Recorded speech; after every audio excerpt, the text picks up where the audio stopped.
أشهد أن لا إله إلا الله وحده لا شريك له وأشهد أن محمدا عبده ورسوله أما بعد فأعوذ بالله من الشيطان الرجيم بسم الله الرحمن الرحيم الحمد لله رب العالمين الرحمن الرحيم مالك يوم الدين إياك نعبد وإياك نستعين اهدنا الصراط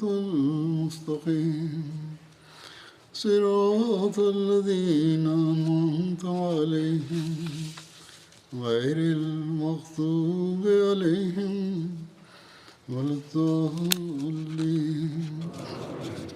இந்த உலகில் வந்த ஒவ்வொரு மனிதனும் ஒரு காலத்தை கழித்துவிட்டு இந்த உலகை விட்டு செல்ல வேண்டும் என்பது அல்லாஹ்வின் நியதியாகும்.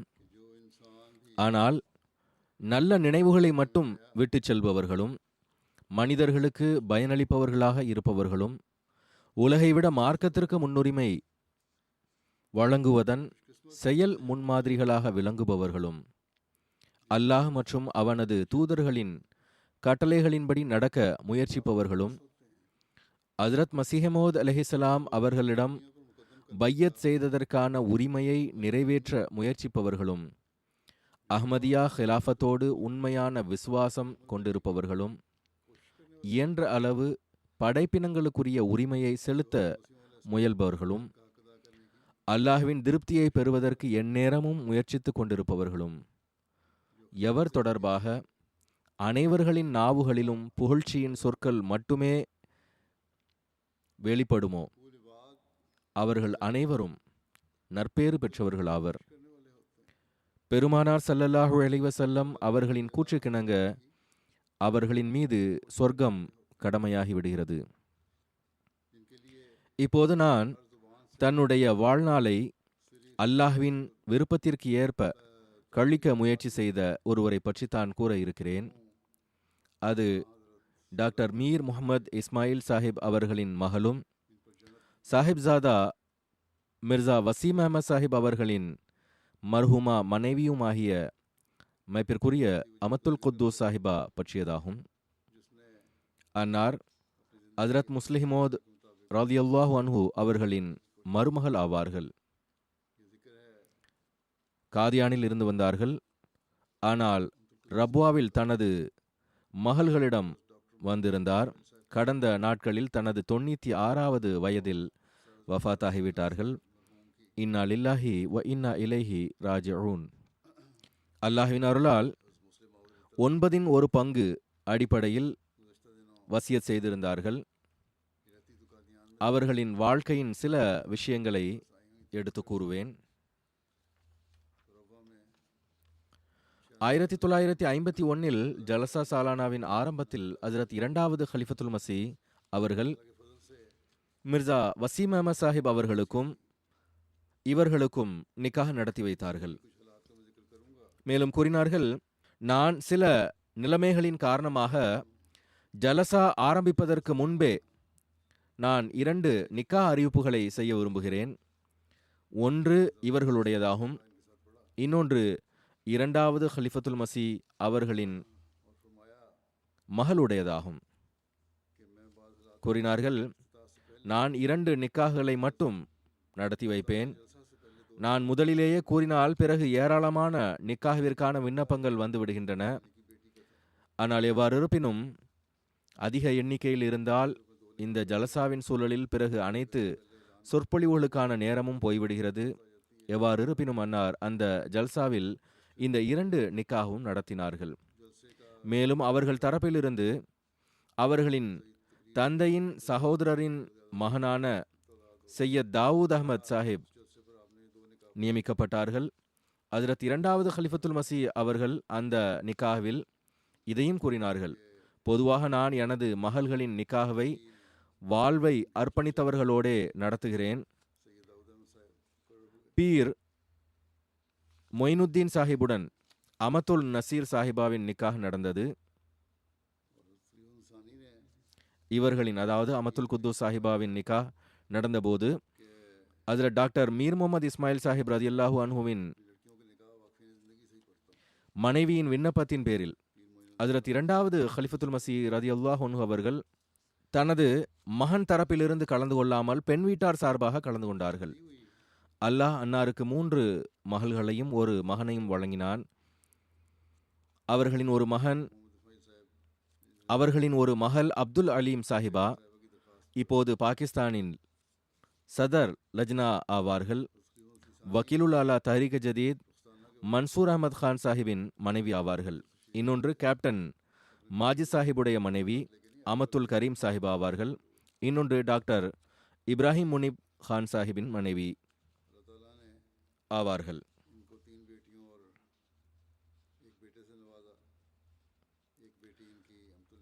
மிர்சா கலீம் அஹமத் சாஹிப் மகான் ஆவார்கள். அமெரிக்காவில் இருக்கின்றார்கள்.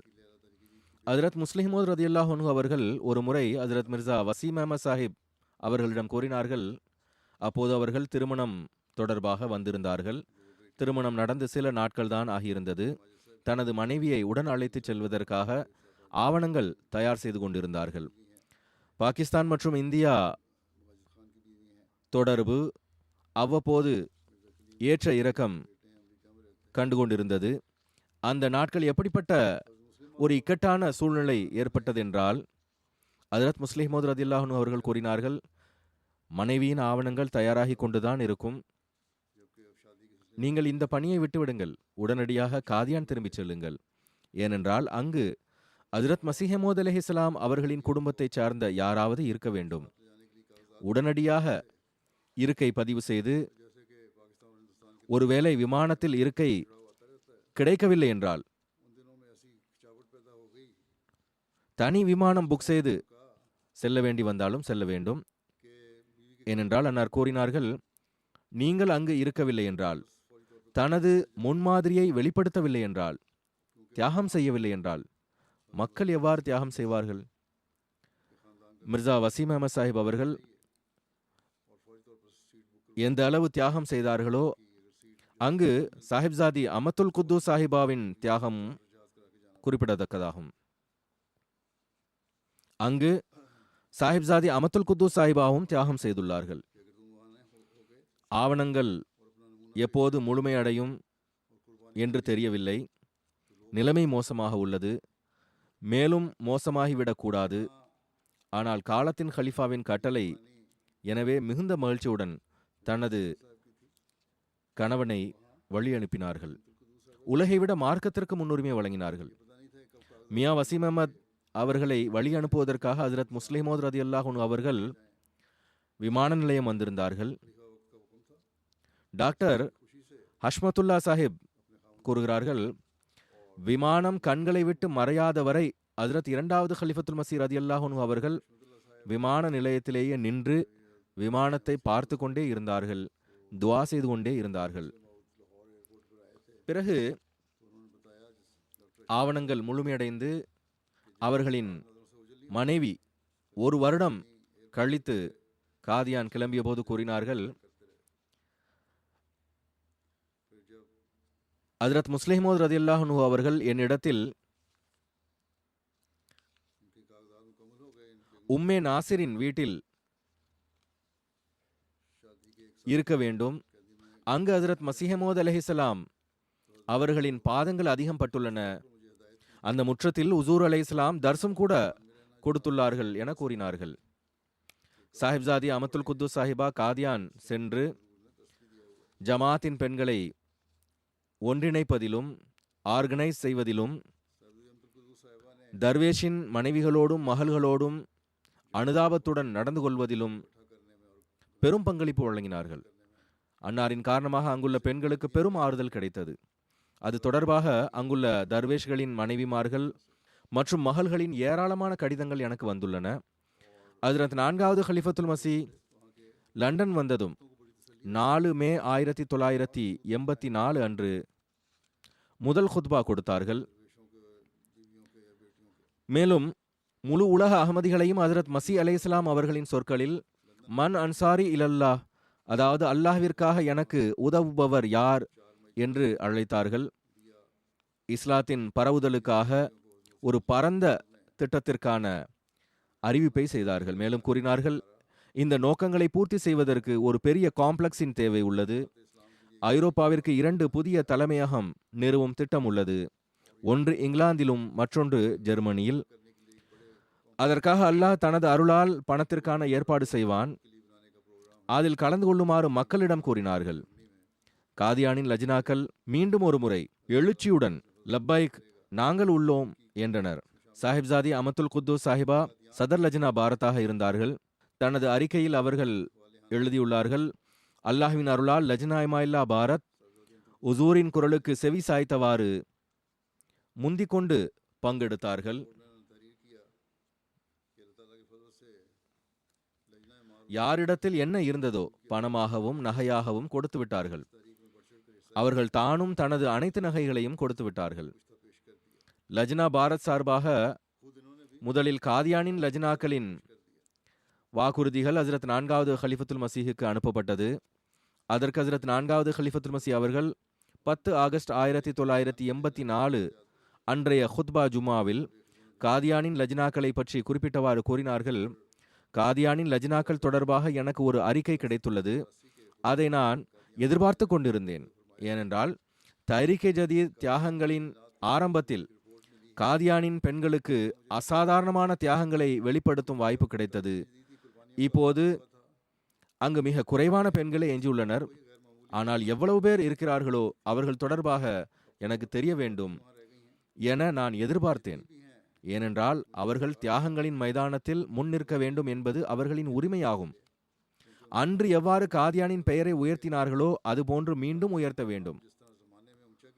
அல்ஹம்துலில்லாஹ், அங்குள்ள அறிக்கையும் கிடைத்துள்ளது. சதர் லஜ்னா இமாயில்லா பாரத் தெரிவிக்கிறார்கள், காதியானின் லஜ்னா மற்றும் நாசராத்தின் புதிய தலைமையகங்களுக்கான வாக்குறுதிகள் ஜூலை 16 அன்று உசூர் அவர்களுக்கு எழுதப்பட்டது. அவர்கள் எழுதுகிறார்கள், உசூர் அவர்களின் ஹுத்பாக்கள் இங்குள்ள பெண்களிடம் ஒரு துடிப்பை உருவாக்கிவிட்டது. அல்லாஹ்வின் அருளால் அவர்களிடம் இருந்தவைகளை அவர்கள் முன்வைத்து விட்டார்கள். ஆனால் தாகம் இன்னும் தணியவில்லை. இன்னும் இருந்தால் இறை பணிக்காக இன்னும் வழங்கலாமே என்ற துடிப்பு இப்போது உள்ளது. இது சாஹிப்சாதி அமத்துல் குத்தூஸ் சாஹிபா அவர்கள் 4வது ஹலிஃபத்துல் மசீஹுக்கு எழுதிய கடிதமாகும். 1991 ஆண்டு ஹஜ்ரத் 4வது ஹலிஃபத்துல் மசீஹ் இந்தியா சென்றார்கள். காதியான் சென்றபோது கூறினார்கள், இறைவன் அருளால் இந்தியாவின் லஜ்னாக்களில் எல்லார் தொடர்பாகவும் என்னால் கூற முடியாது. ஆனால் காதியானின் லஜ்னா பற்றி என்னால் கூற முடியும். அவர்கள் பொருள் தியாகத்தில் நிகரற்ற முன்மாதிரியை காட்டக்கூடியவர்கள் ஆவார்கள்.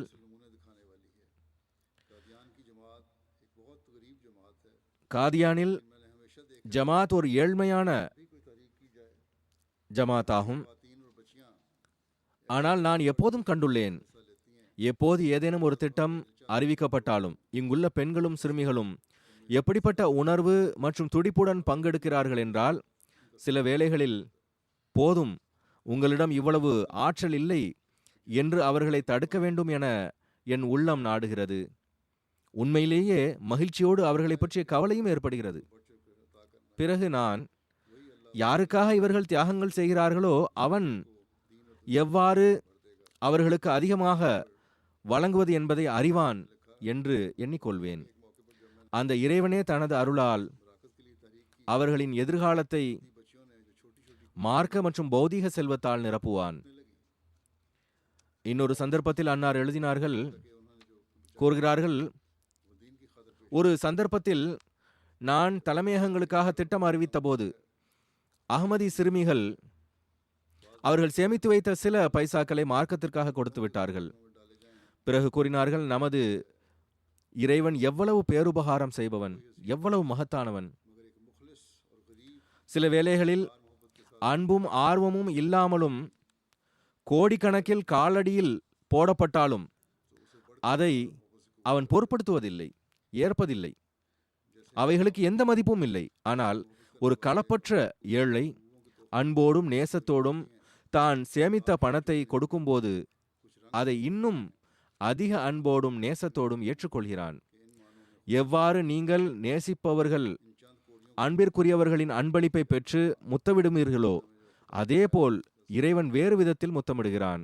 அந்த வகையில் இந்த சில அனாக்களை இறைவனும் முத்தமிட்டிருப்பான் என நான் உறுதியாக அறிகிறேன். இது அன்னார் அங்கு ஜல்சாவின் போது லஜ்னாக்களுக்கு ஆற்றிய சொற்பொழிவில் கூறிய ஒரு மேற்கோளாகும். ஹஜ்ரத் முஸ்லிம் மவ்ஊத் ரலியல்லாஹு அன்ஹு அவர்களை காதியான் அனுப்பிய போது லஜ்னாக்களை ஒன்றிணைக்க வேண்டும் என்றும் அறிவுரை கூறியிருந்தார்கள். எனவே அவர்கள் அங்கு சென்றதுமே முதலில் காதியானின் ஜெனரல் செக்ரட்டரி ஆனார்கள். பிறகு 1955 உள்ளூர் சதர் லஜ்னாவாகவும் பிறகு சதர் லஜ்னா பாரத்தாகவும் தேர்ந்தெடுக்கப்பட்டார்கள். 59 உள்ளூர் லஜ்னா தலைவியாக வேறு ஒருவர் தேர்ந்தெடுக்கப்பட்டார். அன்னார் சதர் லஜ்னா பாரத்தாக பணியாற்றி வந்தார்கள். அல்லாஹ்வின் அருளால் 1999 ஆண்டு வரை இந்த பொறுப்பில் இருந்தார்கள். அதன் பின்னர் கண்ணிய உறுப்பினராக இருந்தார்கள். தான் தொண்டாற்றிய காலத்தில் இந்தியாவின் மஜ்லிஸ்களுக்கும் சுற்றுப்பயணம் மேற்கொண்டுள்ளார்கள். அவர்கள் தொண்டாற்றிய காலம் 46 ஆண்டுகளாகும். லஜ்னாவின் பணிகளை ஆர்கனைஸ் செய்வதில் ஆரம்பத்தில் அதிக சிரமம் ஏற்பட்டது. கடிதம் எழுதினார்கள், ஆனால் பதில்கள் வராது. பிறகு சாஹிப்ஜாதா மிர்சா வசீம் அஹமத் சாஹிப் பெயரில் முகவரி கொடுக்கப்பட்டது. இவ்வாறு மெதுமெதுவாக அன்னார் ஜமாத்துகளை ஒன்றிணைக்க துவங்கினார்கள். இந்தியாவில் பல உள்ளூர் மொழிகள் உள்ளன. ஒரு நேரத்தில் உள்ளூர் மொழிகளில் கடிதங்கள் வந்தன, முஅல்லிம்களால் மொழிபெயர்க்கப்பட்டன. பிறகு மெதுமெதுவாக ஹஜ்ரத் மிர்சா வசீம் அஹமத் சாஹிப் அவர்களுடன் இணைந்து வெளி ஜமாத்துகளுக்கு சுற்றுப்பயணம் மேற்கொண்டுள்ளார்கள். இவ்வாறு பார்ட்டிஷனுக்கு பிறகு, அதாவது இந்தியா பாகிஸ்தான் பிரிவினைக்கு பிறகு அதிக உதவி தேவைப்பட்ட ஒழுங்கமைக்கப்பட வேண்டியிருந்த ஜமாத்துகளை ஆர்கனைஸ் செய்தார்கள். இதேபோல் அவர்களின் மகள் அமத்துல் அலீம் எழுதுகிறார்கள், 4ஆம் ஹிலாஃபத் காலகட்டத்தில் அவர்கள் இந்தியா முழுவதிலும் இருந்து வரக்கூடிய துஆக்களுக்கான கடிதங்களின் சுருக்கம் தயார் செய்ய ஒரு டீமையும் உருவாக்கினார்கள். உசூர் அவர்களுக்கு சுருக்கம் தயாரிக்கப்பட்டு அனுப்பப்பட்டது. அதற்கு 4வது கலிஃபத்துல் மசீஹ் பெரும் மகிழ்ச்சியை வெளிப்படுத்தி இருந்தார்கள். பெரும் திருக்குரான் தொண்டாற்றியுள்ளார்கள். காதியானின் 250 விட அதிக பெண்களுக்கு திருக்குரான் கற்றுக் கொடுத்துள்ளார்கள். பள்ளி செல்லும் சிறுமிகள் முதலில் காலையிலேயே திருக்குரான் ஓத வருவார்கள். பிறகு மதியம் வருவார்கள். பிறகு குழுக்களாக வருவார்கள். இந்தியாவில் எஃப்ஏ அல்லது எஃப்எஸ்சி, அதாவது 12ஆம் வகுப்பு முடித்த பிள்ளைகள் படிப்பு முடித்து இடைவெளியில் 3 மாதங்கள் காதியானில் தங்குவார்கள். அவர்களின் மகள் கூறுகிறார்கள், எங்களுடைய தாயார் அவர்களுக்கு காலை, மதியம் மற்றும் மாலை திருக்குரான் மொழியாக்கம் படித்துக் கொடுப்பார்கள். லஜ்னாக்களை மிகவும் ஒருங்கமைத்தார்கள். மிகுந்த உழைப்புடன் அவர்களுக்கு பணியை கற்றுக் கொடுத்தார்கள். ஹிலாஃபத்துடன் தொடர்பை சம்பவங்களை கூறி அறிவுறுத்தி வந்தார்கள். அதன் மூலம் பெண்கள் மற்றும் சிறுமிகள் ஹிலாஃபத்துடனான தொடர்பு சிறுமிகளின் ஹிலாஃபத்துடனான தொடர்பு அதிகரித்தது. விருந்து உபசரிப்பின் அசாதாரண குணம் அன்னாரிடம் இருந்தது. அவர்களின் மகள் கூறுகிறார்கள், எங்களுடைய தந்தையாருக்கு எப்போதும் உறுதுணையாக இருந்தார்கள். மிகவும் ஏழ்மையான நிலையாக இருந்தது. மதியம் பாசிப்பருப்பு மட்டும்தான் இருக்கும். மேலும் பாலுக்கும் தயிருக்கும் தந்தையார் அவர்கள் ஒரு எருமை மாடு வைத்திருந்தார்கள். ஏதேனும் விருந்தினர் வந்தால் என்ன இருக்கிறதோ, என்ன சமைக்கப்பட்டிருக்கிறதோ அவைகளை வைப்பார்கள். வரக்கூடிய விருந்தினர்களுக்கு காலநிலைக்கு ஏற்ப சர்பத்தோ அல்லது தேநீரோ கொடுப்பார்கள். எப்போதும் உடன் நிற்கக்கூடிய, கஷ்டங்களில் உறுதுணையாக நிற்கக்கூடியவர்கள். ஒருபோதும் எதையும் டிமாண்ட் செய்ததில்லை. அவர்களின் கணவர் மியா வசீம் அஹமத் சாஹிபிடமிருந்து என்ன செலவுக்கு கிடைத்தாலும் அதிலேயே வாழ்ந்து வந்தார்கள். அல்லாஹ் அதில் அசாதாரணமான அருள் செய்தான். மிகவும் தூய்மையை விரும்பக்கூடியவர். அவர்களின் மகள் கூறுகிறார்கள், மிர்சா வசீம் அஹமத் சாஹிப் வஃபாத்தான போது அன்னார் கனவு கண்டார்கள். அவர்கள் இறுதி பயணத்தில் செல்கிறார்கள். அன்னாரும் ஆயத்தமாகிறார்கள். ஹஜ்ரத் மூன்றாவது கலிஃபத்துல் மசி அவர்கள் கனவில் வந்து கூறினார்கள், இப்போது உங்களுக்கு விசா கிடைக்கவில்லை. ஆக பின்னர் அன்னார் நீண்ட வாழ்வை கழித்தார்கள். 2007 மிர்சா வசீம் அஹமத் சாஹிப் நோயுற்றிருந்தார்கள். பிறகு அல்லாஹ் அன்னாருக்கு உடல் நலத்தை வழங்கினான். குணமடைந்த பிறகு அவர்கள் ஹைதராபாத் ஜமாத்துகளுக்கு சுற்றுப்பயணம் மேற்கொள்ள திட்டமிட்டார்கள். தனது மனைவியையும் உடன் அழைத்துச் சென்றார்கள். அங்கு அமத்துல் குத்தூஸ் சாஹிபா ஒரு கனவு கண்டார்கள். எச்சரிக்கும் கனவாக இருந்தது.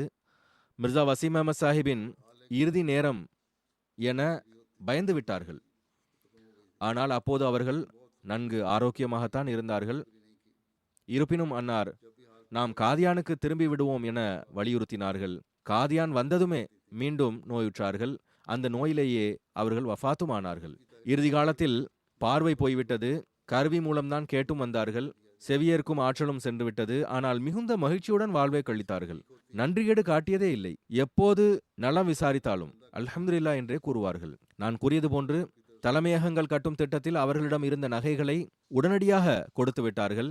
காலத்தின் ஹலீஃபா தரப்பிலிருந்து எந்த திட்டம் அறிவிக்கப்பட்டாலும் காதியானில் மிர்சா வசீம் அஹமத் சாஹிப் மற்றும் அவர்களின் மனைவி தரப்பிலிருந்து தான் முதல் சந்தா கொடுக்கப்பட்டிருக்கும். அவர்களின் மகள் கூறுகிறார்கள், நாங்கள் திருக்குரான் ஓதுவதில் ஏதேனும் தவறு செய்தால் தாயார் வேறு அறைகளில் இருந்தாலும் அங்கிருந்தே எங்களது தவறை திருத்துவார்கள்.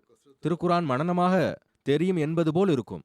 ஆனால் அன்னார் திருக்குரானை மனனம் செய்த ஹாஃபிஸா கிடையாதுதான். ஆனால் அதிகமாக திலாவத் ஓதியதன் காரணமாக அவர்களுக்கு மனப்பாடமாக தெரிந்திருந்தது. ஹஜ்ரத் மிர்சா வசீம் அஹமத் சாஹிப் ஏத்திகாஃப் இருக்கும்போது அவர்களுக்கு உணவு அனுப்புவார்கள். அத்துடன் ஏத்திகாஃப் இருக்கக்கூடிய ஏழைகளுக்கும் உணவு அனுப்புவார்கள். இதே போன்று போர்டிங்கில் இருக்கும் மாணவர்களுக்கும் முஅல்லிம்களுக்கும் உணவு அனுப்புவார்கள்.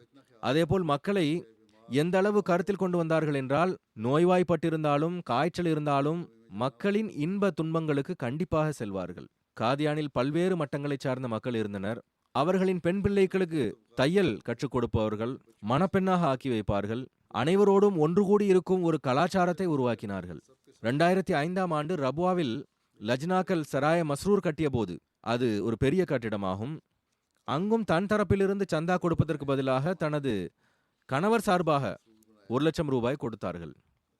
பிறகு கூறுகிறார்கள், பார்ட்டிஷனுக்கு பிறகு லாகூரின் ரத்தன்பாக் மற்றும் ரபுவாவின் மண் வீடுகளில் ஹஜ்ரத் அம்மாஜான் அவர்களுக்காக திருக்குரான் ஓதி வந்தார்கள்.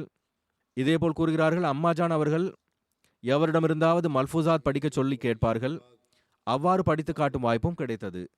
அன்னாரின் இளைய மகள் அமத்துர் ரவுஃப் கூறுகிறார்கள், பைத்துர் ரியாசத்தில் ஷாஹஜி அவர்களும் சிகப்பு மைத்துள்ளிகள் விழுந்த அறையில் இத்தர்தீன் சாஹிபும், ஹஜ்ரத் அம்மாஜான் அவர்களின் பெரிய அறையில் ஆஃபிஸ் சாஹிப் ஆகிய 3 பேரும் தங்கியிருந்தார்கள்.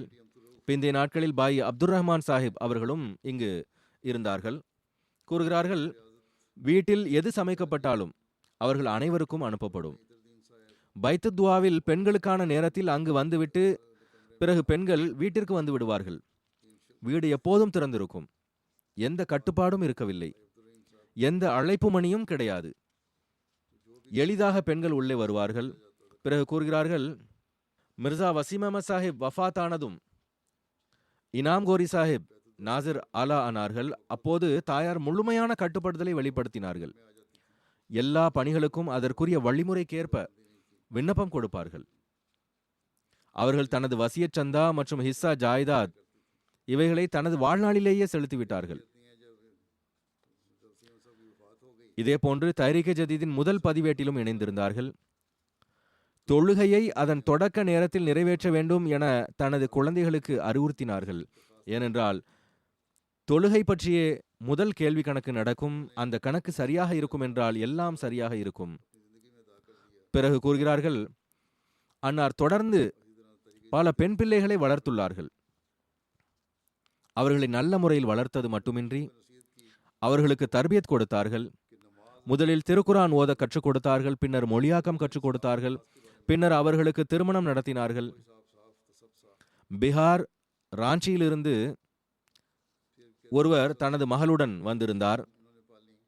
மிகவும் வயது முதிர்ந்தவர். தனது மகளை எங்களின் தாயாரிடம் அழைத்து வந்தார். நான் எவ்வளவு காலம் உயிருடன் இருப்பேன் என்று தெரியாது. எனது மரணத்திற்கு பின்னர் இந்த பிள்ளையின் சகோதரர்கள் இவளை கொன்று விடுவர். எனவே நீங்கள் உங்களிடத்தில் வைத்துக் கொள்ளுங்கள் என்றார். அப்போது அந்த பிள்ளைக்கு ஏறக்குறைய 25 வயது இருக்கும். எனது தாயார் அந்த வயதில் அந்த பிள்ளைக்கு குர்ஆன் ஓத கற்றுக் கொடுத்தார்கள். பிறகு மொழியாக்கம் கற்றுக் கொடுத்தார்கள். அந்த பிள்ளைக்கு மொழியும் அந்த அளவுக்கு தெரியாது. கல்வி கற்காத பெண். பிறகு அந்த பிள்ளைக்கு திருமணமும் முடித்து வைத்தார்கள். தர்வேஷிய காலகட்டத்தில் பொருளாதார நிலை மிக மோசமாக இருந்தது. ஏதேனும் தர்வேஷின் மகளுக்கு திருமணமானால் அவர்களுக்கு தனது நகையை கொடுத்து வருவார்கள். எப்போது வரை ஆசைப்படுகிறாயோ அதுவரை அணிந்துவிட்டு பிறகு திருப்பி தாருங்கள் என்று கூறுவார்கள். பிறகு அடுத்து வேறு ஏதேனும் தர்வேஷின் வீட்டில் திருமணம் என்றால் அங்கு கொடுப்பார்கள். இவ்வாறு ஏராளமான பெண் பிள்ளைகள் அன்னாரின் நகைகளிலிருந்து பயனடைந்துள்ளார்கள். ஏனென்றால் தர்வேஷ்களின் ஆரம்ப காலகட்டத்தில் அவர்களின் நிலை அந்த அளவுக்கு நல்லதாக இருக்கவில்லை. பிறகு அவர்களின் பிள்ளைகள் வெளியில் சென்றதும் பிறகு பைசா வரத் தொடங்கியது. பிள்ளைகள் சம்பாதிக்கவும் தொடங்கினர். பெரியவர்கள் ஆனதும் ஏதேனும் சேமிப்பு அந்த நேரத்தில் அவர்களிடம் இருந்தபோது அவர்கள் தங்களது வீடுகளை பாதுகாப்பற்றதாக கருதியதால் அன்னாரிடம் அமானிதமாக கொடுத்து வைத்து வந்தனர். கூறுகிறார்கள், எங்களுடைய தாயார் அலமாரியில் அனைத்து அமானிதங்களையும் வைத்து வந்தார்கள். சிலரின் நகைகள், சிலரின் பணம், நிறைய அமானிதங்கள் இருந்தன. யாரேனும் தனது அமானிதத்தை பெற வந்தால் என்னிடத்தில் அலமாரியின் இன்ன இடத்திலிருந்து இன்னதை எடுத்து வாருங்கள் என என்னிடம் கூறுவார்கள். அமானிதத்தை கொடுத்தவுடன் என் முன்னாலேயே முழுவதும் உள்ளதா என பரிசோதித்துக் கொள்ளுமாறு கூறுவார்கள். அனைத்தும் உள்ளது என்று கூறினால் பிறகுதான் திருப்தி அடைவார்கள். அனைத்து தர்வேஷ்களும் நல்ல குடும்பங்களை சார்ந்தவர்களாக இருந்தனர். ஏழ்மை இருந்தது. அந்த காலத்தில் அவர்களின் பெண் பிள்ளைகள் ஆரம்ப கல்வி கற்றுவிட்டு மேற்படிப்பு படித்தால் சரி, இல்லை என்றால் அவர்களை அலுவலகத்திற்கு அழைத்து அவர்களிடமிருந்து பணியை பெற முயற்சிப்பார்கள். வேலை இல்லாமல் அமரக்கூடாது. திருமணம் முடியும் வரை லஜ்னாவின் பணி செய்யுங்கள் என்பார்கள். பிறகு வீட்டில் முறையாக அலுவலகம் இருந்தது. வீட்டில் சிறியதோர் அலுவலகம் அமைத்திருந்தார்கள். அங்குதான் ஸ்கூல் வேலைகளும் நடைபெறும். கணிசமான கூட்டம் இருக்கும். ஆனால் மகிழ்ச்சியுடன் அனைத்து பணிகளையும் நிறைவேற்றி வந்தார்கள். பிறகு பணிக்காக வரக்கூடிய பிள்ளைகளுக்கு விருந்து உபசரிப்பும் செய்தார்கள்.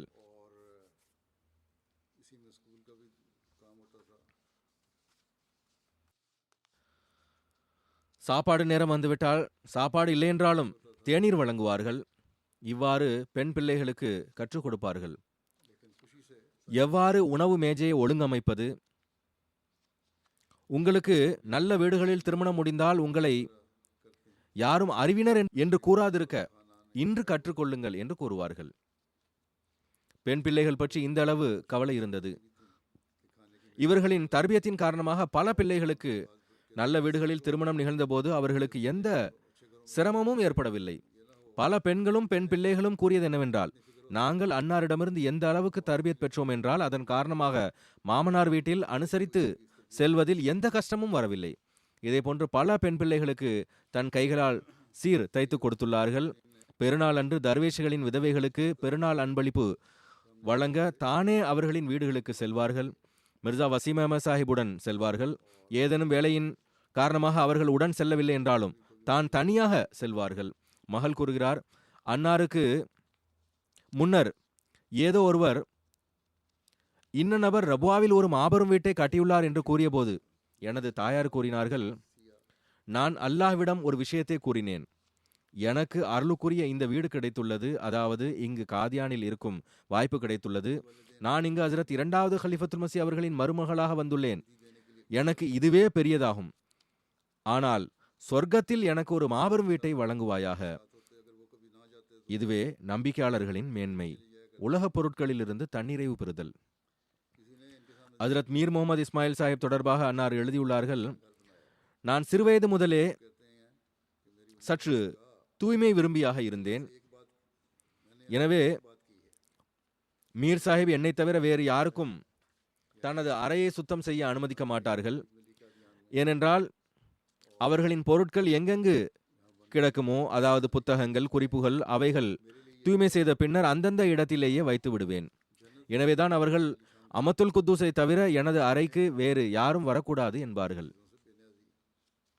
பிறகு எந்த பெண் பிள்ளைகள் 10ஆம் வகுப்பு தேர்வு எழுதினார்களோ அவர்களிடம் கேட்பார்கள். சில பெண் பிள்ளைகள் அப்துல் ரஹ்மான் ஜட் சாஹிபிடம் குரான் ஓதி வந்தார்கள். அவர்களிடம் திருக்குரான் மொழியாக்கம் படிக்க தொடங்கிவிட்டீர்களா என்று கேட்பார்கள். மகள் கூறுகிறார், 10வது வகுப்பு தேர்ச்சி பெற்ற பெண் பிள்ளைகள் எங்களுடைய தாயாரிடம் வந்து மொழியாக்கம் படிப்பார்கள். ஒரு நேரத்தில் 3 வகுப்புகள் நடந்து வந்தன. 3 வருடத்திற்குள் அவர்களுக்கு முழு குர்ஆனின் மொழியாக்கத்தையும் கற்றுக் கொடுப்பார்கள். அத்தோடு இலக்கணத்தையும் கூறுவார்கள். பல பெண் பிள்ளைகள், அன்னார் எங்களுக்கு ஃபிக்கா, அதாவது மார்க்க சட்டமும் படித்து தந்துள்ளார்கள் என எனக்கு எழுதியுள்ளார்கள். கண்டிப்பாக திருக்குரான் முழுமையாக ஓத வேண்டும் என கூறப்பட்டது. என்னிடமிருந்து திருக்குரானை முழுமையாக ஓதி முடிக்காமல் செல்லக்கூடாது என்ற ஆர்வம் இருந்தது. தஹஜ்ஜத் தொழுகையை பேணி வந்தார்கள். இறுதியாக நோய்வாய்ப்பட்டிருந்த போது, அதிகம் நோயுற்றிருந்த போது, அப்போதும் தஹஜ்ஜத்திற்காக என்னை எழுப்ப வேண்டும் என்பார்கள். நோன்பு வைக்கும் சக்தி இருக்கும் வரை நோன்பு வைத்து வந்தார்கள். காதியானில் தராவி தொழுகைக்காக முறையாக பள்ளிவாயிலுக்கு செல்வார்கள். மற்ற வேளைகளில் வீட்டில் தொழுவார்கள். ஆனால் ரமலானில் குறிப்பாக தொழுகைக்காக பள்ளிவாசலுக்கு செல்வார்கள். ஹிலாஃபத்துடன் அளவு கடந்த நேசம் இருந்தது. அவர்களுடைய மகள் கூறுகிறார்கள், காலத்தின் ஹலிஃபாவிற்கு கடிதம் எழுதி வந்தார்கள். பதிலில் ஏதேனும் மகிழ்ச்சி வெளிப்படுத்தப்பட்டிருந்தால் மிகுந்த ஆர்வத்துடன், பாருங்கள் உசூர் மகிழ்ச்சியை வெளிப்படுத்தியுள்ளார்கள் என எங்களிடம் காட்டுவார்கள். 1991ஆம் ஆண்டு 4வது கலிஃபத்துல் மஸீஹ் அவர்கள் சுற்றுப்பயணம் சென்றபோது தனது கைகளினாலேயே அனைத்து அறைகளையும் சரி செய்தார்கள். இதேபோல் 2005இல் நான் சென்றபோதும் தாங்களே எங்களுடைய அறைகளை சரி செய்தார்கள். கட்டிலை ஒழுங்கமைத்தார்கள். படுக்கை விரிப்புகளை விரித்தார்கள். களப்பற்ற தன்மையுடன், பற்றுணர்வுடன் பணி செய்யக்கூடியவராக இருந்தார்கள். எங்களுக்கு தனியாக சமைக்கப்படும் என்று நான் கூறியிருந்தோம். மிகவும் விருப்பப்பட்டு தினமும் ஒரு உணவாவது எங்களுடைய வீட்டிலிருந்து கொடுக்க வேண்டும் என கூறி அனுப்பி வந்தார்கள். மிகுந்த ஏற்பாட்டுடன் சமைத்து வந்தார்கள். மகள் கூறுகிறார்கள், எனது தந்தையாரின் வஃபாத்திற்கு பிறகு தாயார் தொழுது கொண்டிருந்தார்கள், அழுது கொண்டிருந்தார்கள். ஹஜ்ரத் மஸீஹ் மவ்ஊத் அலைஹிஸ்ஸலாம் அவர்களின் வஃபாத்தின் போது ஹஜ்ரத் அம்மாஜான் அவர்கள் கூறிய அதே சொற்களையே கூறிக்கொண்டிருந்தார்கள். அதாவது, இறைவா, இவர்கள் என்னை விட்டு செல்கிறார்கள், நீ என்னை விட்டு விடாதே. மகள் கூறுகிறார், இந்த துவா ஏற்கப்பட்டதாக நான் உறுதியாக நம்புகிறேன். நான் கண்டேன். ஏனென்றால் அதற்கு பிறகு விசா கிடைப்பதில் எந்த சிக்கலும் இருக்கவில்லை. ஏனென்றால் பிள்ளைகள் திருமணமாகி பாகிஸ்தானில் இருந்தார்கள். மல்டிபிள் விசா கிடைத்து விட்டது. அவர்கள் வந்து போயிருந்தார்கள். மகள்களும் அவர்களிடம் வந்து போய் இருந்ததால் அவர்கள் தனிமையை உணரவில்லை. அவர்களுடைய மகன் கூறுகிறார்கள், தாருல் மசீஹில் நிறைய விருந்தினர்கள் இருப்பார்கள். எங்களுடைய தாயார் 11-12 வயது குழந்தைகளுக்கு அறைகளுக்கு எப்படி சுடுதண்ணீர் கொண்டு சேர்க்க வேண்டும் என பயிற்சி அளித்து வந்தார்கள். விருந்தினர்களின் தேவைகளை நிறைவேற்றி வந்தார்கள். இதேபோல் மியா வசீம் அஹமத் சாஹிப் அவர்களுக்கு அரசு அதிகாரிகளுடன் தொடர்பு இருந்தது. அவர்களின் மனைவிமார்களுக்கு அன்னார் ஜமாத்தை அறிமுகம் செய்து வைப்பார்கள். பிறகு அவர்களுடன் தொடர்பும் வைத்திருந்தார்கள். சத்னாம் சிங் பாஜ்வா அங்குள்ள ஒரு பெரிய அரசியல்வாதி. பார்ட்டிஷனின் போது அவர் பாகிஸ்தானிலிருந்து இந்தியாவிற்கு இடம்பெயர்ந்தார். பிரதாப் சிங் பாஜ்வாவின் தந்தையார் ஆவார். இவர் பாராளுமன்ற உறுப்பினர் ஆவார். அதாவது பிரதாப் சிங் பாஜ்வா.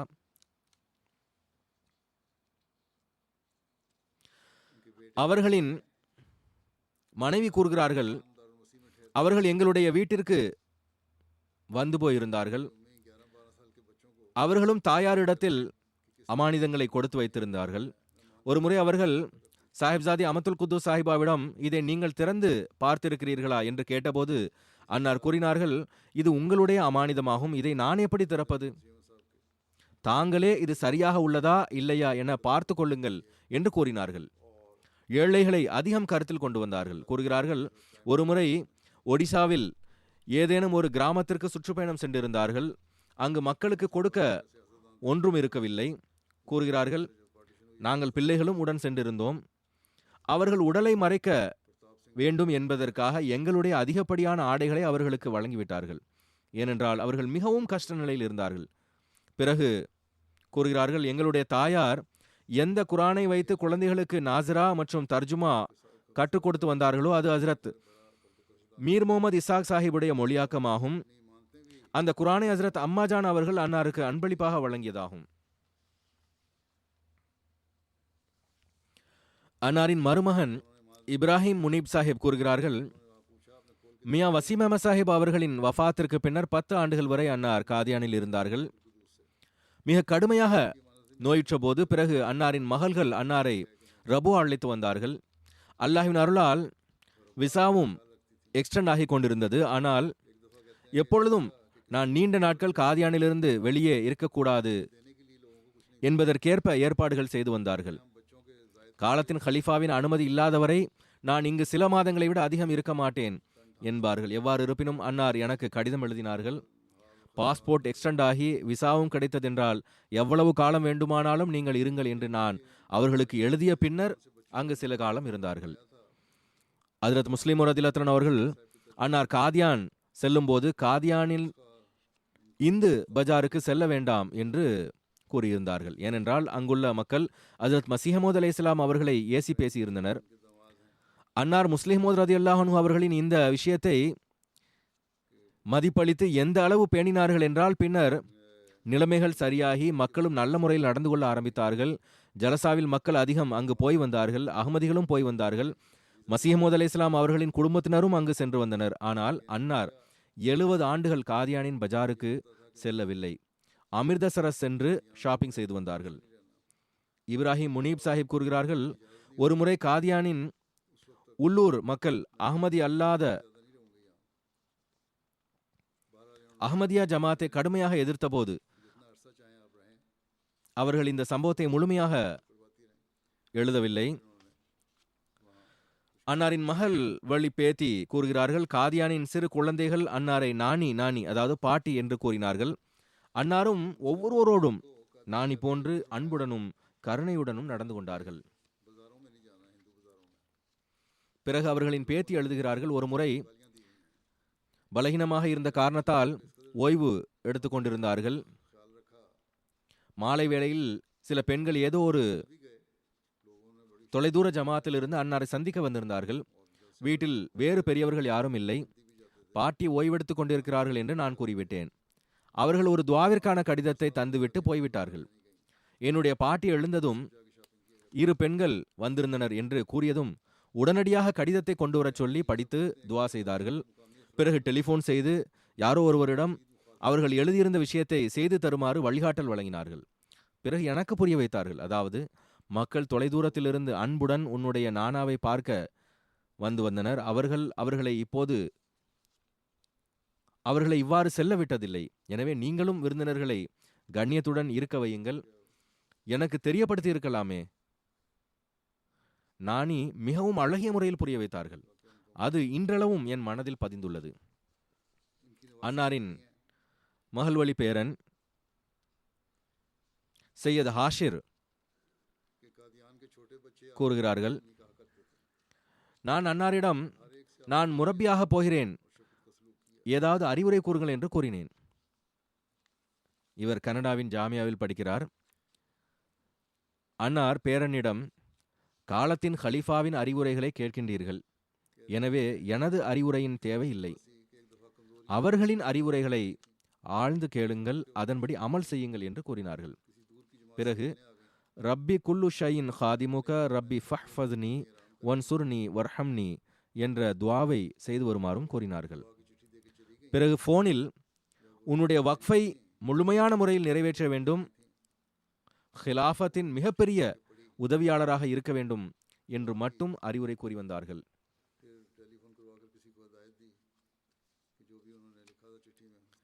ஏராளமான முஸ்லிம் அல்லாதவர்களும் ஜனாசாவில் கலந்து கொண்டார்கள். மிகுந்த நேசத்துடன் அன்னாரை பற்றி கூறியுள்ளார்கள்.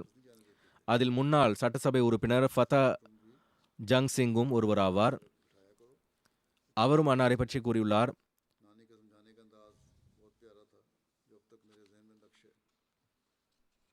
எங்களுடைய குழந்தை பருவம் அன்னாரின் கைகளில் வீட்டில் கழிந்தது. அவர் அன்னாரின் உடலை கொண்டு வருவதற்காக வாகா எல்லை வரை சென்றிருந்தார்.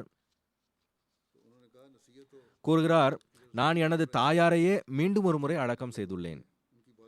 நாங்கள் சிறுவர்களாக இருந்தபோது வீட்டிற்கு போய் வருவோம். அன்னார் எங்களுக்கு உண்ண அருந்த கொடுத்து வந்தார்கள். அன்னாரின் ஒரு மகள்வள்ளி பேத்தி கூறுகிறார்கள், அன்னார் ஹிலாஃபத்துடனான அன்பு மற்றும் கட்டுப்படுதலுக்கு எங்களுக்கு முன் உதாரணமாக திகழ்ந்தார்கள். கூறுகிறார், அன்னார் வஃபாத்தானதிலிருந்து எனக்கு நூற்றுக்கணக்கான ஃபோன் வந்தன. துக்கம் விசாரித்ததோடு அனைவரும் அன்னாரை வெகுவாக புகழ்ந்தார்கள்.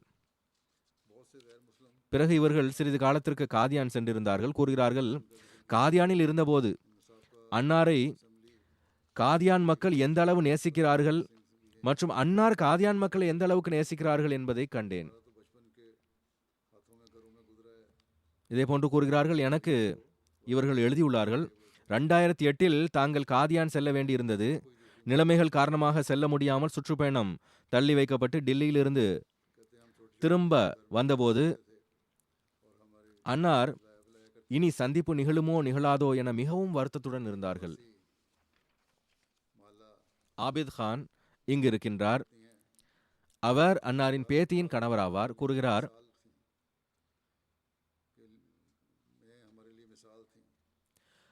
மனிதர்களோடு தனது விசுவாசத்தை எவ்வாறு பூர்த்தி செய்ய வேண்டும் என்பதை தனது சிறந்த முன்மாதிரிகளை கொண்டு எங்களுக்கு கற்றுக் கொடுத்தார்கள். மிகுந்த மென்மையான இயல்புடையவர். ஆனால் ஒருமுறை நான் அன்னாரை கடுமையாக பேசி பார்த்துள்ளேன். அதாவது காதியானின் ஒரு உள்ளூர் பிள்ளைக்கு திருமணம். அப்போது அன்னார், அதாவது சாஹிப்சாதி அமத்துல் குத்தூஸ் நோயுற்றிருந்தார்கள். கடுமையான தலைவலியாக இருந்தது. நோயை கண்டு அன்னாரின் பேத்தி அவர்களிடம், இயலாது என்று கூறிவிடுங்கள், திருமணத்திற்கு போகாதீர்கள், இன்று ஓய்விடுங்கள் என்று கூறியதும் அன்னார், மாலா, நான் கண்டிப்பாக திருமணத்தில் கலந்து கொள்வேன். எனக்கு காதியான் மக்களுடன் உள்ள தொடர்பு எப்படிப்பட்டது என்பதை நீ அறிய மாட்டாய் என்று கூறினார்கள். இதே போன்று அகீலா இஃபத் சாஹிபா, இவர் காதியானின் தர்வேஷ் டாக்டர் பஷீர் அஹமத் நாசிர் சாஹிபின் மனைவி ஆவார். கூறுகிறார்கள், எப்போதும் லஜ்னா மற்றும் நாசராத்தின் ஏற்பாட்டின் கீழ் தர்வேஷ்களின் மனைவிமார்கள் மற்றும் மகள்களுக்கு வழிகாட்டி வந்தார்கள். மிகவும் அழகிய முறையில் அமைப்பு சார்ந்த விவகாரங்களை செய்வதில் தனித்திறமை கொண்டிருந்தார்கள். அன்னாரோடு பணி செய்யும் போது மனிதன் அன்னாரின் அன்பு, நேசம், உதவி மற்றும் கண்ணியம் அனைத்தையும் உணர இயலும். அனைத்து பணிகளையும் பொறுப்புகளையும் அடுத்த தலைமுறைக்கு கொண்டு சேர்க்க வேண்டும் என்று அன்னார் விரும்பினார்கள். ஒரு தன்னம்பிக்கை உடைய, அனைத்தையும் ஒழுங்கே செய்பவராக இருந்தார்கள். அன்னார் செய்யும் வேளையில் சுத்தம் இருக்கும். எங்களுக்கு மொழியாக்கத்தோடு திருக்குரான் கற்றுக் கொடுத்தார்கள். இன்னும் சொல்ல வேண்டுமென்றால் ஃபிகாவும் கற்றுக் கொடுத்தார்கள். அன்னாரால் தர்பியத் வழங்கப்பட்ட அஹ்மதியா ஜமாத்தின் இளைஞர்கள் தொலைதூரம் வரை பரவி ஜமாத்திற்கு தொண்டாற்றி கொண்டிருக்கிறார்கள். இதேபோன்று இந்தியாவின் ஹைதராபாத்தின் புஷ்ரா முபாரகா சாஹிபா கூறுகிறார்கள், எங்களுக்கு அன்னாரோடு ஆழமான குடும்ப தொடர்பு இருந்தது. ஜல்சா சலானாவின் போது விருந்தினர் உபசரிப்பிற்காக நடு இரவு வரை தானே நின்று விருந்தாளிகளுக்கான உணவு மற்றும் ஏற்பாடுகளை செய்வார்கள். கூறுகிறார்கள், அன்னார் எங்களிடம், இது நம்முடைய அல்ல, மாறாக ஹஜ்ரத் மஸீஹ் அலைஹிஸ்ஸலாம் அவர்களின் விருந்தினர்கள் ஆவார்கள், அவர்களை கவனிக்க வேண்டும் என்று கூறுவார்கள். ஒவ்வொரு சின்ன சின்ன விஷயத்தையும் நன்கு பார்த்து கொள்வார்கள். இதே போன்று ஹாலித் அலாதீன் சாஹிபின் மனைவி சாஜிதா தன்வீர் சாஹிபா கூறுகிறார்கள், அன்னார் இந்திய லஜ்னா உறுப்பினர்களுக்கு ஒரு தாயை போன்றிருந்தார்கள். எவ்வாறு ஒரு தாய் தனது பாலருந்தும் குழந்தைக்கு வாழ்க்கையின் அனைத்து ஒழுக்கங்களையும் விரலை பிடித்து கற்றுக் கொடுப்பாளோ, அதே போல் ஹஜ்ரத் ஆப்பாஜான் அவர்கள் எல்லா கோணத்திலும் ஒவ்வொரு நொடி பொழுதும் எங்களுடைய தாலீம் மற்றும் தர்பியத்தை கருத்தில் கொண்டிருந்தார்கள். அதற்கு நாங்களும் எங்களுடைய தலைமுறைகளும் எப்பொழுதும் அன்னாருக்கு நன்றி உடையவர்களாக இருப்போம். காதியான் பெண்களிடமிருந்து எனக்கு ஏராளமான கடிதங்கள் வந்துள்ளன. மேலும் அன்னாரோடு ஏதேனும் ஒரு வகையில் தொடர்பு ஏற்பட்ட அனைத்து பெண்களிடமிருந்தும் கடிதங்கள் வந்துள்ளன. இதே போன்ற காதியானின் ஆரம்பகால ஆண் சந்ததிகளும் கூட எழுதியுள்ளார்கள். அதாவது, எங்களை ஒரு தாய் போன்று வளர்த்தார்கள் என்று. ஹிலாஃபத்துடனான தொடர்பு பற்றி அன்னாரின் பிள்ளைகளும் கூறியுள்ளார்கள். நானும் கூறியது போன்று பிற பெண்களும் இதை குறிப்பிட்டுள்ளார்கள். பணிவு மற்றும் முழுமையான விசுவாசத்தை எவ்வாறு அன்னார் இரண்டாவது ஹலிஃபத்துல் மசீஹ் அவர்களுடன் வெளிப்படுத்தினார்களோ அதே தொடர்பு தொடர்ந்து கொண்டிருந்தது. என்னோடும் அதே தொடர்பு இருந்தது. இது ஒரு உதாரணமாகும். இங்கு என்னை சந்திக்கும் போதும் மிகுந்த கண்ணியத்துடன் சந்தித்தார்கள். 2005ஆம் ஆண்டு நான் காதியான் சென்ற போதும் மெனக்கெடுதலுடன் விருந்து உபசரிப்பு செய்தார்கள். பிறகு ஒவ்வொரு சந்திப்பின் போதும் மகிழ்ச்சி அடைவார்கள். அது அன்னாரது முகத்தில் தெளிவாக தெரியும். 2005இல் அன்னாரின் உடல்நிலை சரியில்லாதிருந்தும் நான் காதியாலிலிருந்து திரும்பி வரும்போது பயணத்தில் டில்லி வரை வந்தார்கள். அல்லாஹ் அன்னாரின் அந்தஸ்தை உயர்த்துவானாக. அவர்களின் சந்ததிகளுக்கும் அன்னாரின் நன்மைகளை தொடரும் நல்வாய்ப்பு வழங்குவானாக. அன்னார் காதியான் மக்களை எவ்வாறு நேசித்து வந்தார்களோ அதே போன்று அவர்களும் பரஸ்பரம் நேசத்துடன் இருப்பவர்களாக அல்லாஹ் ஆக்குவானாக. இப்போது ஹஜ்ரத் மஸீஹ் மவ்ஊத் அலைஹிஸ்ஸலாம் அவர்களின் குடும்பத்தோடு இரத்த உறவு கொண்ட எவரும் அங்கு இல்லை. அல்லாஹ் அங்கு எவரேனும் செல்லும் அளவிற்கு நிலைமைகளை மாறச் செய்வானாக. அல்லாஹ் மர்ஹூமாவின் அந்தஸ்தை உயர்த்துவானாக. ஒரு ஜனாசா ஹாசிரும் உள்ளது. ஜனாசா வந்துவிட்டதா? யூகேவை சேர்ந்த முகமது அர்ஷத் அஹமதி சாஹிபுடையதாகும். இவர்கள் கடந்த நாட்களில் 71வது வயதில் வஃபாத்தாகிவிட்டார்கள். இன்னா லில்லாஹி வ இன்னா இலைஹி ராஜிஊன். இவர் யூசுப் அஹமதி சாஹிபின் மகன் ஆவார்கள். அவர் நைரோபியில் இருந்து ஹஜ்ரத் மஸீஹ் மவ்ஊத் அலைஹிஸ்ஸலாம் அவர்களிடம் பைஅத் செய்தார்கள். இவர் அவருடைய மகனோ அல்லது பேரனோ ஆவார். எவ்வாறு இருப்பினும் யூசுப் அஹமதி சாஹிப் மஸீஹ் மவ்ஊத் அலைஹிஸ்ஸலாம் அவர்களிடம் பைஅத் செய்தார். அவருடைய சந்ததிகளைச் சேர்ந்தவரே ஆவார். 15 வயதில் நைரோபியிலிருந்து யூகே வந்தார்கள். இவரின் திருமணம் ஹஜ்ரத் மஸீஹ் மவ்ஊத் அலைஹிஸ்ஸலாம் அவர்களின் சஹாபியான ஹஜ்ரத் டாக்டர் ஹலிஃபா ரஷீதுதீன் சாஹிப் அவர்களின் பேத்தியும் ஹஜ்ரத் ஹலிஃபா சலாஹுத்தீன் சாஹிபின் மகளுமான அமத்துன் நசீர் சாஹிபாவுடன் நடந்தது. அல்லாஹ்வின் அருளால் மூசியாக இருந்தார்கள். மனைவியும் 2 மகன்களும் ஒரு மகளும் உள்ளனர். ஜமாத்துடன் உறுதியான தொடர்பு இருந்தது. இருந்த இடங்களில் எல்லாம் ஏதாவது ஒரு பொறுப்பில் ஜமாத்திற்கு தொண்டாற்றியுள்ளார்கள். ஹுத்தாமுல் அஹமதியாவிலும் மோத்தமீமாக பணியாற்றியுள்ளார்கள். 20 ஆண்டுகளுக்கு அதிகமாக பிரித்தானியா ஜமாத்தின் தேசிய இஷாத் செயலராக தொண்டாற்றும் நற்பேறு பெற்றார்கள். ஆலிமாக இருந்தார்கள். சல்மான் ருஷ்தி ஹஜ்ரத் நபிகள் நாயகம் ஸல்லல்லாஹு அலைஹி வஸல்லம் அவர்களின் கண்ணியத்திற்கு எதிராக புத்தகம் எழுதிய போது ஹஜ்ரத் 4வது ஹலிஃபத்துல் மஸீஹ் அவர்களின் கட்டளைக்கிணங்க அன்னாரின் வழிகாட்டலுக்கு ஏற்ப அதற்கான மறுப்பு நூலை எழுதும் நல்வாய்ப்பையும் பெற்றார்கள். ஜமாத்தான தொழுகையை பேணக்கூடியவராக இருந்தார்கள். இங்கு வந்து தொழுது கொண்டிருக்க வேண்டும் என்பதற்காகவே தனது வசிப்பிடத்தையும் கூட இஸ்லாமாபாத்திற்கு அருகில் மாற்றினார்கள். இங்கு ஷிஃப்ட் ஆனார்கள். ஹஜ்ரத் நபிகள் நாயகம் ஸல்லல்லாஹு அலைஹி வஸல்லம் மற்றும் ஹஜ்ரத் மஸீஹ் மவ்ஊத் அலைஹிஸ்ஸலாம் அவர்களுடன் நேசத்துடனான தொடர்பு இருந்தது. முறையாக திருக்குரான் ஓதக்கூடியவராக இருந்தார்கள். மர்ஹூமுக்கு தப்லீகிலும் ஆர்வம் இருந்தது. அதுபோன்று சந்தாக்களும் முழுமையாக செலுத்தி வந்தார்கள். மக்களுடன் அன்புடனும் நேசத்துடனும் சந்திக்கக்கூடியவராகவும் மகிழ்வுடன் பேசக்கூடியவராகவும் இருந்தார்கள். ஹிலாஃபத்துடன் ஆழமான அன்பின் தொடர்பு கொண்டிருந்த மனிதராக இருந்தார்கள். ஹஜ்ரத் 4வது ஹலிஃபத்துல் மஸீஹ் ரஹிமஹுல்லா அவர்கள் ஒரு முறை இவர்கள் தொடர்பாக கூறினார்கள், அர்ஷத் அஹமதி சாஹிப் அவர்களை நான் எந்த அளவுக்கு கட்டுப்படக்கூடியவராக கண்டேன் என்றால் அது போன்ற உதாரணம் மிக குறைவாகவே கிடைக்கும். நான் என்ன கூறினாலும் உடனடியாக ஏற்றுக்கொள்வார்கள். இந்த அடிப்படையில் எனது உள்ளத்தில் அவர்களின் மீதும் அவர்களின் காரணமாக அவர்களின் குடும்பத்தின் மீதும் பெரும் மதிப்பு உள்ளது என்றார்கள். உண்மையில் ஹிலாஃபத்துடனான கட்டுப்படுதல் அதற்கு பின்னரும் தொடர்ந்தது. நானும் அன்னாரை பணி உள்ளவராகவும் ஹிலாஃபத்தின் விசுவாசியுமாகவே கண்டேன். ஜமாத்தின் கண்ணியத்திற்கு எப்போதும் அவர் முன்னுரிமை வழங்கினார். அல்லாஹ் அவர்களோடு மன்னித்தலோடும் கருணையோடும் நடந்து கொள்வானாக. அவர்களின் சந்ததிகளிற்கும் அன்னாரின் நன்மையை தொடரச் செய்வானாக. அவர்களின் மகன் வாழ்வை அர்ப்பணித்தவர் ஆவார். இன்னொரு ஜனாசா காயிப் உள்ளது. ஆப்பிரிக்க அமெரிக்கர் அஹ்மத் ஜமால் சாஹிப் உடையதாகும். அமெரிக்காவில் இருந்து வந்தார்கள். கடந்த தினங்களில் வஃபாத் ஆகிவிட்டார்கள். 92வது வயதில். இன்னா லில்லாஹி வ இன்னா இலைஹி ராஜிஊன். இவர்கள் 1930ஆம் ஆண்டு பிறந்தார்கள். 1951இல் ஹஜ்ரத் முஸ்லிம் மவ்ஊத் ரலியல்லாஹு அன்ஹு அவர்களின் கையில் பையத் செய்தார்கள். 1950-60களில் மர்ஹூமுக்கு ஷிகாகோவினுடைய மஸ்ஜித் சாதிக்கிற்காக பொருள் தியாகம் செய்யும் நல்வாய்ப்பு கிடைத்தது. மிகவும் பணிவுள்ள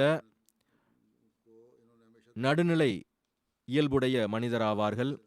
ஜமாத் மற்றும் ஹிலாஃபத்தோடு நேசம் மற்றும் விசுவாசத்தின் தொடர்பு இருந்தது.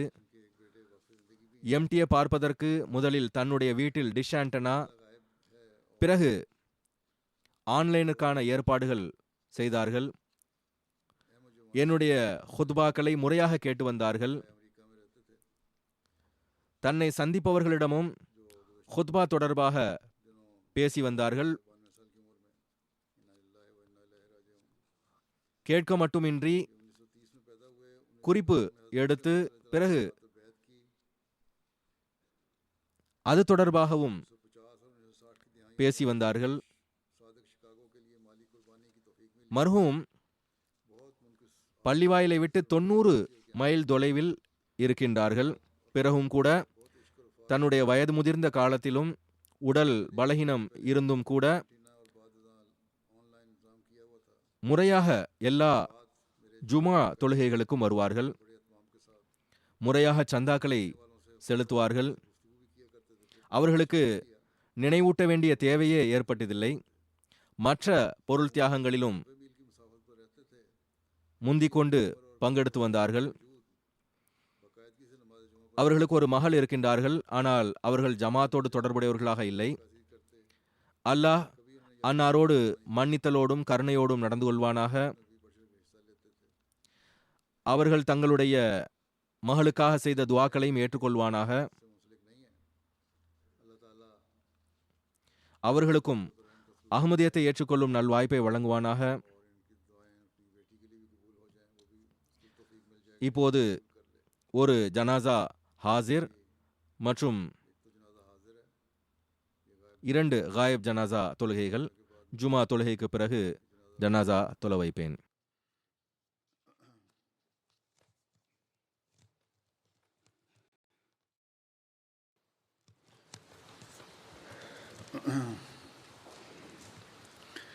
Alhamdulillah nahmaduhu wa nasta'inuhu wa nastaghfiruhu wa nu'minu bihi wa natawakkalu alayhi wa na'udhu billahi min shururi anfusina wa min sayyiati a'malina. من يهده الله فلا مضل له ومن يضلل فلا هادي له ونشهد أن لا إله إلا الله ونشهد أن محمدا عبده ورسوله. عباد الله رحمكم الله إن الله يأمر بالعدل والإحسان وإيتاء ذي القربى وينهى عن الفحشاء والمنكر والبغي يعظكم لعلكم تذكرون. اذكروا الله يذكركم وادعوه يستجب لكم ولذكر الله أكبر.